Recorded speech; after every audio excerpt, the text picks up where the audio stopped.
ग्वालियर विधानसभा क्षेत्र के इस कार्यकर्ता समागम में हम सबके मध्य विराजमान पार्टी के जिलाध्यक्ष आदरणीय श्री अभय चौधरी जी, पार्टी के जिला पदाधिकारीगण, जनप्रतिनिधिगण, पार्षदगण, मंडल के अध्यक्षगण और इस कार्यक्रम में उपस्थित सम आदरणीय कार्यकर्ता भाइयों और बहनों, आज दीपावली का पावन पर्व है। इस पर्व को हम सब लोग हर वर्ष बहुत उल्लास और उमंग के साथ मनाते हैं। इस वर्ष भी चुनाव का माहौल है, लेकिन दीपावली की धूम भी कम नहीं है। मैं इस मौके पर आप सबको हृदयपूर्वक बहुत बहुत बधाई देता हूं, बहुत बहुत शुभकामनाएं देता हूं और ईश्वर से प्रार्थना करता हूं कि दीपावली सभी परिवारों को शुभ हो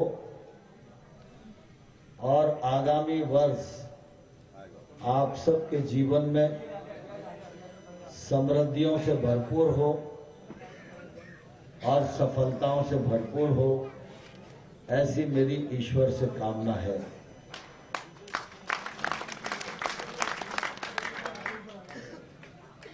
आज हम सब चुनाव की बेला में हैं। 17 तारीख को निर्वाचन संपन्न होने जा रहा है। मुझे प्रसन्नता है कि आप सभी कार्यकर्ता भाई और बहन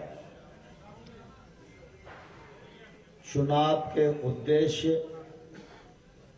और लक्ष्य को प्राप्त करने के लिए जी तोड़ परिश्रम कर रहे हैं और आपके परिश्रम के आधार पर मैं यह विश्वास पूर्वक कहने का साहस कर सकता हूं कि 3 दिसंबर को जब चुनाव का परिणाम आएगा, ग्वालियर विधानसभा क्षेत्र में भारतीय जनता पार्टी फिर से हजारों हजार मतों से जीत को दर्ज करेगी।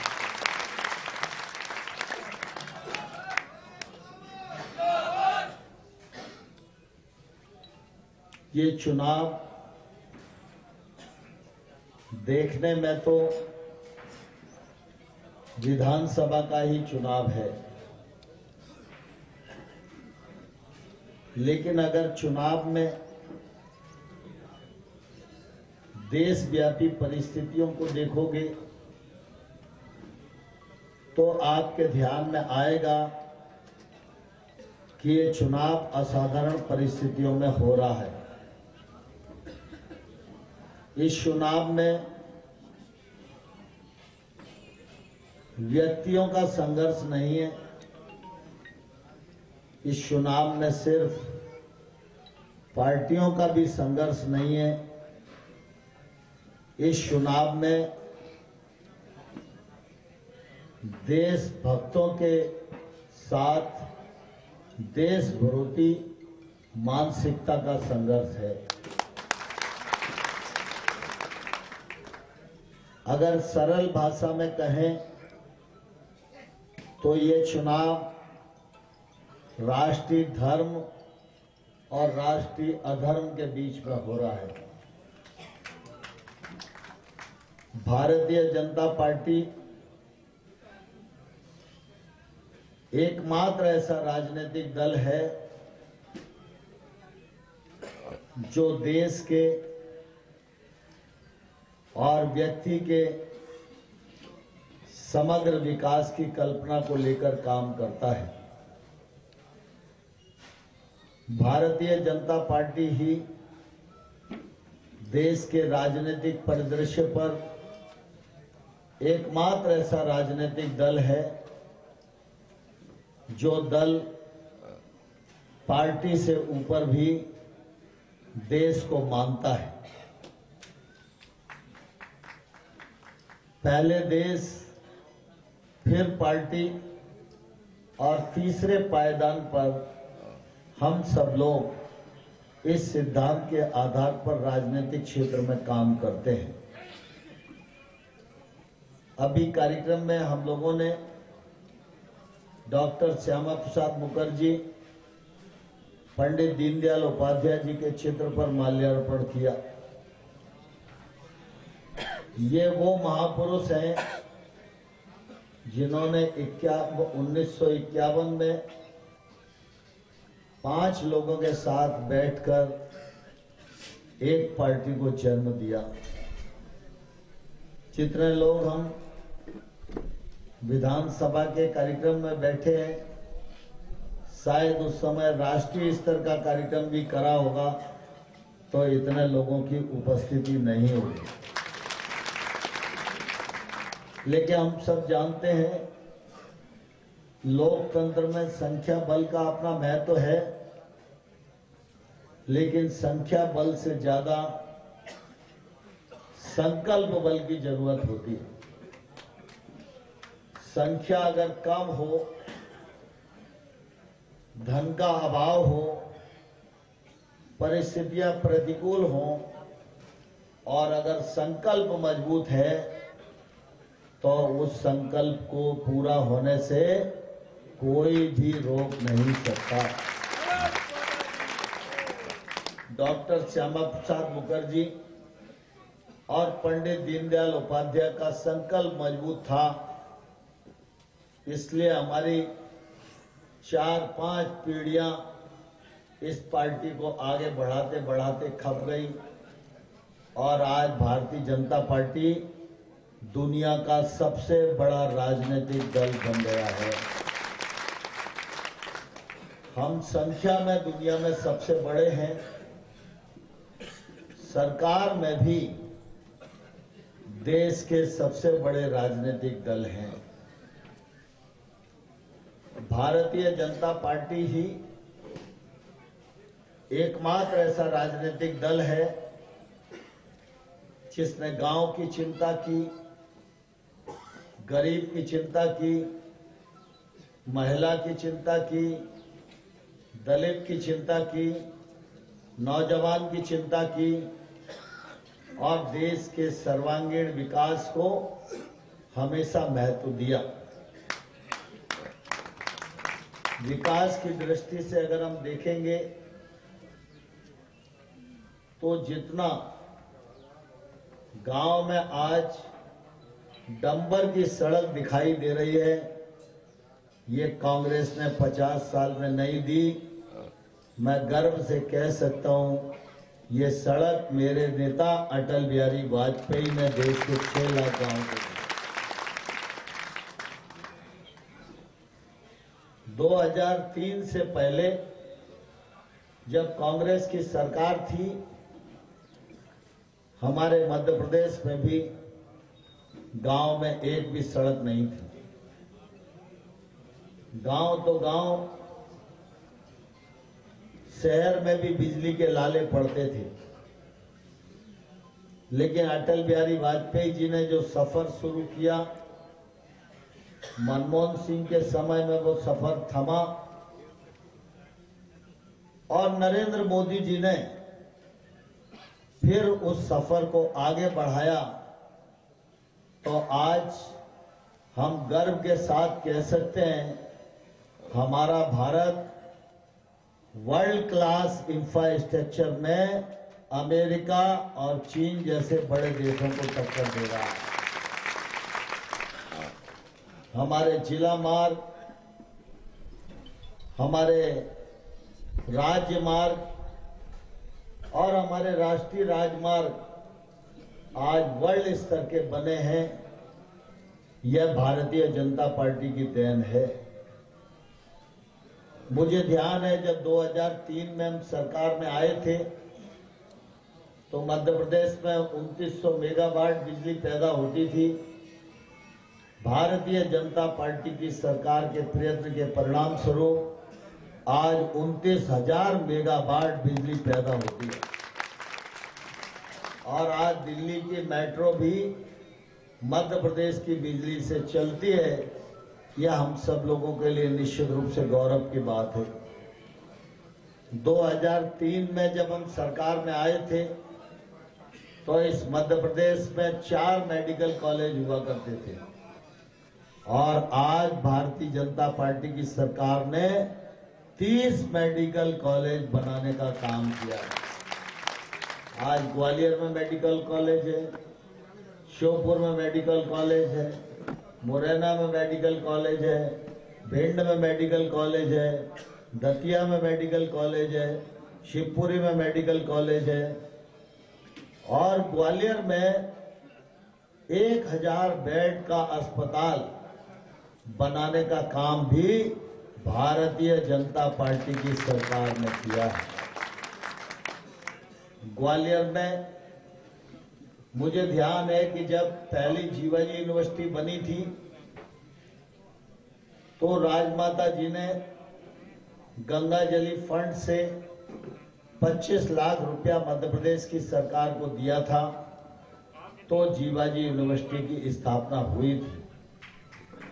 50 वर्षों तक एक ही यूनिवर्सिटी ग्वालियर में रही, लेकिन भारतीय जनता पार्टी ने 19 अगस्त के दिन एक ही दिन में 2 विश्वविद्यालय ग्वालियर को दिए, राजमाता कृषि विश्वविद्यालय और राजा मानसिंह तोमर संगीत विश्वविद्यालय।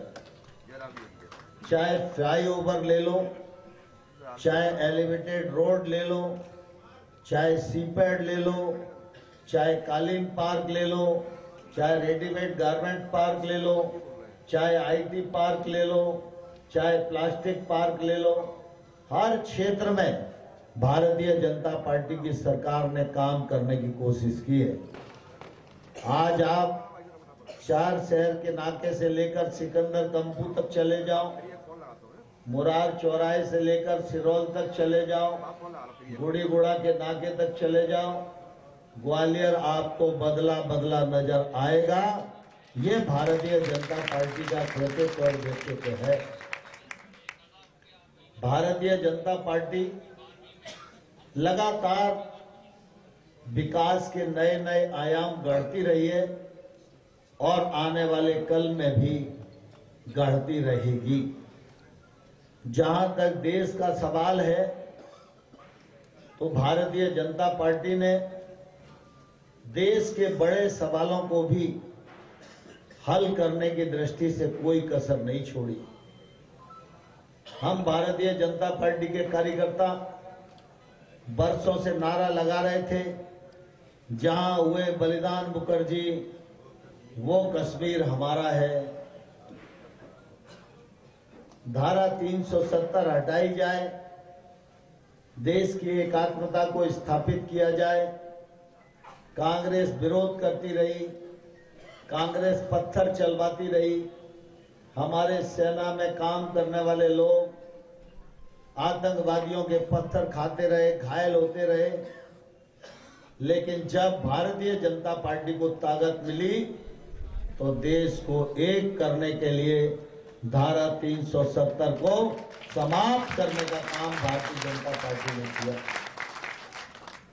आज वहां कोई पत्थर नहीं चलता और आज आतंकवादी भी फटकने में संकोच करता है, क्योंकि पहले जब कांग्रेस की सरकार थी तो आतंकवादी आते थे, निर्दोष लोगों को मारकर चले जाते थे, हमारी फौज को गोली चलाने का आदेश नहीं होता था। लेकिन अब देश का निजाम बदल गया है, नरेंद्र मोदी प्रधानमंत्री है, भारतीय जनता पार्टी की सरकार है। अगर आतंकवादी उरी में हमला करते हैं तो भारत की सेना 250 किलोमीटर भीतर घुसकर आतंकवादियों को मारने का काम करती है। पहले के जमाने में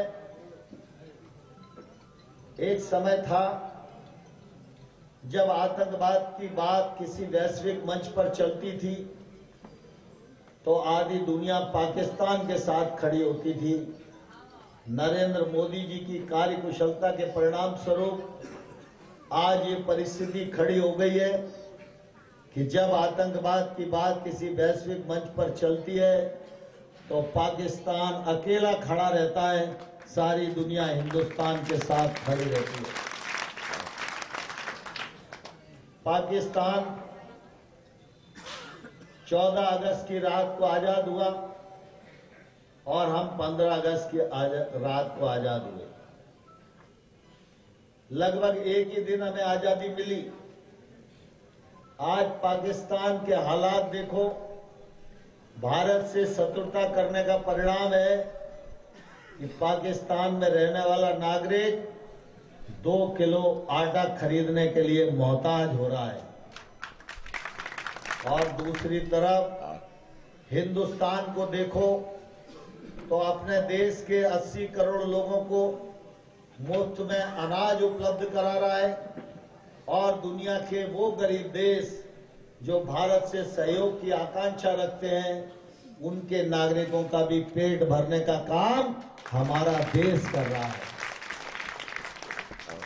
पिछले दिनों कोरोना की बीमारी आई थी। उस समय यह लग रहा था कि इस भयावह बीमारी से कैसे निपटेंगे। सारी दुनिया को लगता था कि पहले वैक्सीन अमेरिका बनाएगा या चीन बनाएगा, क्योंकि रिसर्च का ठेका इन्हीं लोगों के पास है।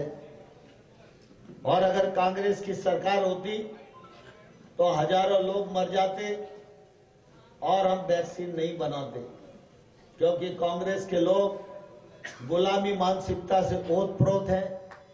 उन्होंने प्रशासन को भी ऐसा ही बना के रखा था, पहले दुनिया के देश करें, हम उसकी नकल करो। लेकिन जब कोरोना की बीमारी आई, नरेंद्र मोदी जी प्रधानमंत्री थे, नरेंद्र मोदी जी ने चीन और अमेरिका की तरफ नहीं देखा, अपने वैज्ञानिकों को बुलाया और उन्होंने कहा कि मुझे अपने वैज्ञानिकों पर भरोसा है, क्या हम वैक्सीन नहीं बना सकते? वैज्ञानिकों ने कहा कि वैक्सीन बन सकती है। तो नरेंद्र मोदी जी ने कहा वैक्सीन अपने देश में हमें बनाना है। सबसे पहले बात आई कितने दिन में वैक्सीन बनेगी, तो वैज्ञानिकों ने प्रोटोकॉल बताया। एक दवाई को बनने में कम से कम पूरा 3 साल का समय लगता है। नरेंद्र मोदी जी ने कहा कि 3 साल में तो हजारों लोग चले जाएंगे, कम से कम कितने दिन में बन सकती है अगर सारा प्रोटोकॉल रिलैक्स करें तो वैज्ञानिकों ने कहा वैक्सीन बनाने का काम और एक बार चेक करने का काम ये 90 दिन के भीतर होना चाहिए। जब वैज्ञानिकों ने 90 दिन की बात कही तो प्रधानमंत्री ने सारे प्रोटोकॉल रिलैक्स किए, पैसे की व्यवस्था की। और मैं ये गौरव के साथ कह सकता हूं, जो टीबी की वैक्सीन में नहीं हुआ, जो पोलियो की वैक्सीन में नहीं हुआ, नरेंद्र मोदी जी के दृढ़ संकल्प ने कोरोना की वैक्सीन बनाकर सारी दुनिया को चमत्कृत करने का काम किया। हमारे देश में अखिलेश यादव जी, राहुल गांधी जैसे नेता उस वैक्सीन को मोदी वैक्सीन कह रहे थे। ये तो मोदी जी का टीका है, लगवाना मत। जितना दुष्प्रचार कर सकते थे कर रहे थे, लेकिन जब मौत का डर लगा तो चुपचाप किसी दवा खाने में जाके उसी वैक्सीन को लगवाने का काम इन नेताओं ने किया। नरेंद्र मोदी जी ने 90 दिन में वैक्सीन तैयार करवाई और 91 दिन देश के पैरामेडिकल स्टाफ को वैक्सीन लगाकर ये सिद्ध कर दिया कि भारत ने वैक्सीन बनाई भी है, वैक्सीन लगाई भी है और वैक्सीन सफल भी है। आज चाइना में भी वैक्सीन बनी है, लेकिन WHO के प्रश्न खड़े हुए। अमेरिका में भी वैक्सीन बनी, WHO के प्रश्न खड़े हुए। वर्ल्ड हेल्थ ऑर्गेनाइजेशन ने रिसर्च के बाद ये कहा, भारत की वैक्सीन ही सबसे उत्तम वैक्सीन है। और इस दुनिया के 100 देश, उनको भी वैक्सीन देकर भारत ने उनके नागरिकों की भी जान बचाई और अपने देश में भी 220 करोड़ डोज लगाकर 140 करोड़ के देश को सुरक्षित रखने का काम किया। हमारे लिए पहले देश है और इसलिए देश के हित का कोई भी सवाल हो, भाजपा उसे कभी उपेक्षित नहीं होने देती, ना ही आने वाले कल में होने देगी। जहां तक अधर्म और धर्म का मामला है, तो मैं आप सब लोगों को कहना चाहता हूं, आज कांग्रेस के प्रचार में सभाएं कौन लोग कर रहे हैं? योगेंद्र यादव कर रहे हैं, कन्हैया कुमार कर रहे हैं। ये कौन लोग हैं? ये कांग्रेस पार्टी के लोग नहीं है। ये भारत माता तेरे टुकड़े होंगे उस गैंग के लोग हैं। इसके मायने ये हुआ, कांग्रेस खड़गे की नहीं है। इसके मायने ये हुआ, कांग्रेस चिदंबरम की भी नहीं है। इसके मायने ये हुआ कि कांग्रेस दिग्विजय सिंह और कमलनाथ की भी नहीं है। कांग्रेस आजकल देश विरोधी मानसिकता वाले एनजीओ के चंगुल में फंसी हुई है।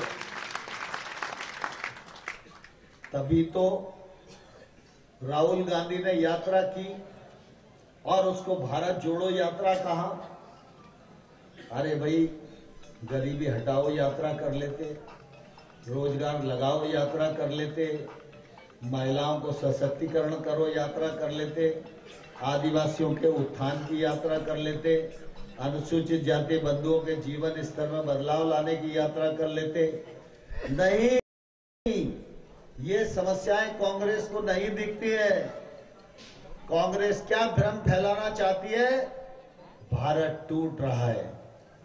आप सब इतनी बड़ी संख्या में बैठे हुए हो, कहीं भारत टूटता हुआ आपको दिखाई दे रहा है? कहीं दिखाई दे रहा है? बताओ। और भारत को जोड़ने की यात्रा की क्या जरूरत है? सिर्फ भ्रम फैलाना चाहते हैं, दुनिया को मूर्ख बनाना चाहते हैं, भारतीय जनता पार्टी को, सरकार को बदनाम करना चाहते हैं और भारत माता को परम वैभव के शिखर पर पहुंचाने की जो यात्रा नरेंद्र मोदी की शुरू हुई है, उसको बाधा बनकर रोकना चाहते हैं ये एनजीओ। इसके लिए ये भारत जोड़ो यात्रा थी।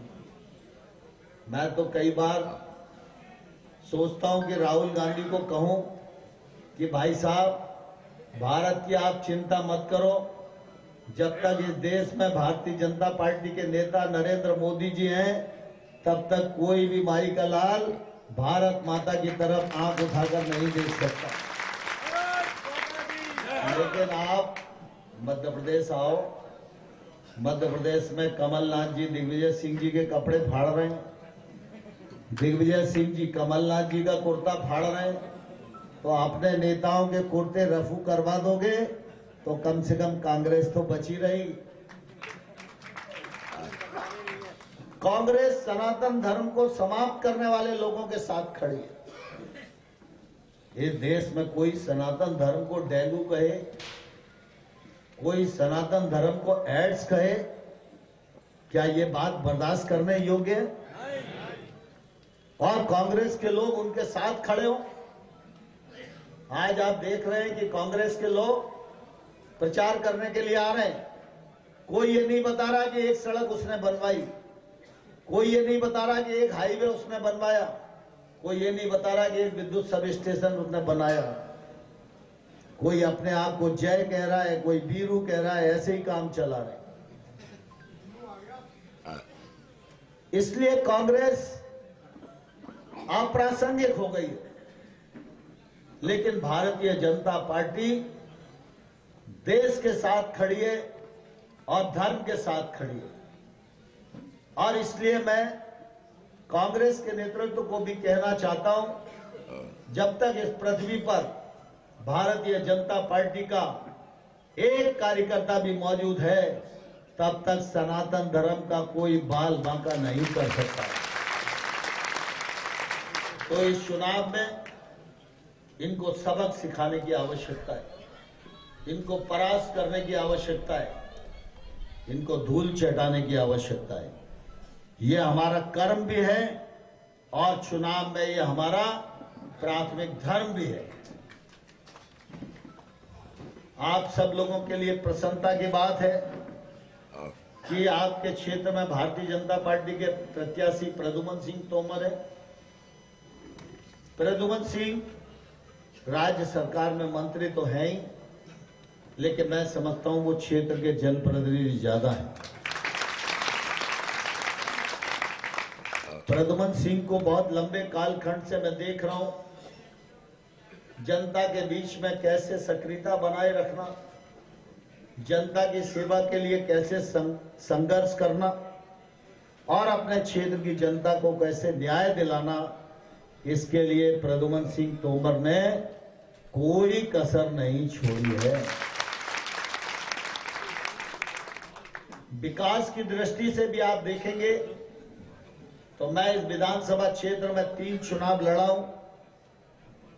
बहुत उबड़ खाबड़ गांव हुआ करता था ग्वालियर विधानसभा क्षेत्र, चाहे वो चंदनपुरा का इलाका हो, चाहे वो कांच मिल का इलाका हो, चाहे जेसी मिल वाली रोड हो, चाहे सार शहर का नाका हो, चाहे शिवनगर घोसीपुरा हो, चाहे गोले के मंदिर वगैरह भी इसी में थे उस समय, रणधीर कॉलोनी, गोवर्धन कॉलोनी, इन कॉलोनियों की स्थिति देखो तो देखते ही बनती थी। मैंने अपने कार्यकाल में कुछ काम कराने की कोशिश की थी, शकल बदलने की कोशिश की थी, लेकिन मैं आज गौरव के साथ कह सकता हूं, प्रद्युमन सिंह तोमर ने विधायक बनने के बाद इस विधानसभा क्षेत्र की तस्वीर भी बदली है और तकदीर बदलने का भी काम किया है। आज प्रद्युमन सिंह तोमर का स्वास्थ्य गड़बड़ा गया। कल मुझे मालूम पड़ा तो मैं रात में उनको फोन पे बात की थी और मैंने कहा था कि अगर दिक्कत रहे तो आप कार्यक्रम में बिल्कुल मत आना, मैं रात को ग्वालियर पहुंचूंगा, कार्यक्रम में जरूर जाऊंगा, सब कार्यकर्ताओं से मुलाकात करूंगा। और अभी उनका स्वास्थ्य ठीक नहीं है, लेकिन हम सब जानते हैं कि भारतीय जनता पार्टी में सामूहिक नेतृत्व है और भारतीय जनता पार्टी में सबसे बड़ा पद कार्यकर्ता का ही पद होता है। हमारे यहाँ हमारे नेता अटल बिहारी वाजपेयी जी कहा करते थे कि राजनीति में जितने पद हैं वो सब आने जाने वाले हैं। जो अध्यक्ष है वो कल अध्यक्ष नहीं रहेगा, जो विधायक और सांसद है वो कल विधायक सांसद नहीं रहेगा। ये अपने आप में कठोर सच है, लेकिन भारतीय जनता पार्टी में कोई व्यक्ति अपने आप को योग्य कार्यकर्ता के रूप में निर्माण कर ले तो इस पद को राष्ट्रीय अध्यक्ष भी उससे नहीं छीन सकता।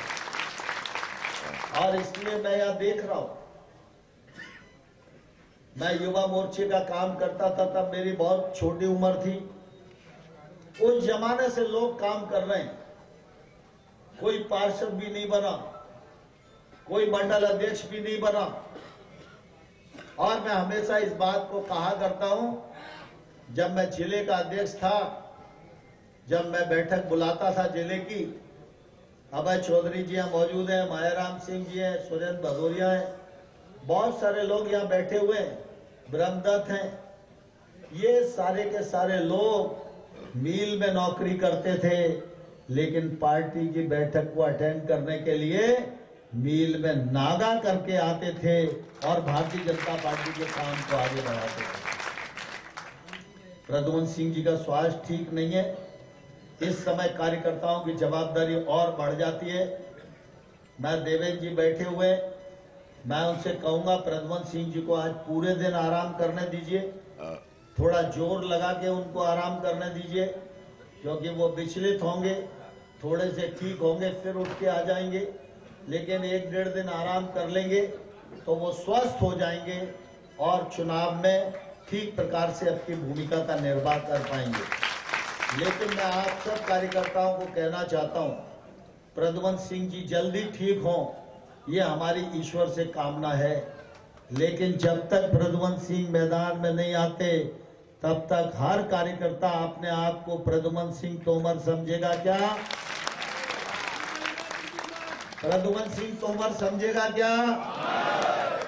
और प्रद्युम्न सिंह तोमर समझकर हमको विधानसभा क्षेत्र में काम करना है, वोट मांगना है और 3 दिसंबर को भारतीय जनता पार्टी को पहले से अधिक मतों से जिताकर रिकॉर्ड कायम करना है। आप सब लोग तैयार हो? सब लोग तैयार नहीं है, कुछ लोग हाथ नहीं उठा रहे हैं, कुछ लोग उठा रहे हैं। कौन कौन है? अभी बीच में 1-2 लोग बैठे हैं। हालत से काम नहीं चलेगा भैया। सब लोग अपने आप को प्रद्युम्न सिंह तोमर समझोगे? दोनों हाथ उठाओ और मुट्ठी बांधो। ये पंजे ने तो देश को बर्बाद कर दिया है। भारत माता की, भारतीय जनता पार्टी जिंदाबाद। सब लोग अपने आप को प्रद्युम्न सिंह तोमर समझेंगे, भाजपा को जिताएंगे, जिताने के लिए घर घर जाएंगे, वोट मांगेंगे, जीत का रिकॉर्ड बनाएंगे, मोदी जी की ताकत बढ़ाएंगे। बहुत बहुत धन्यवाद।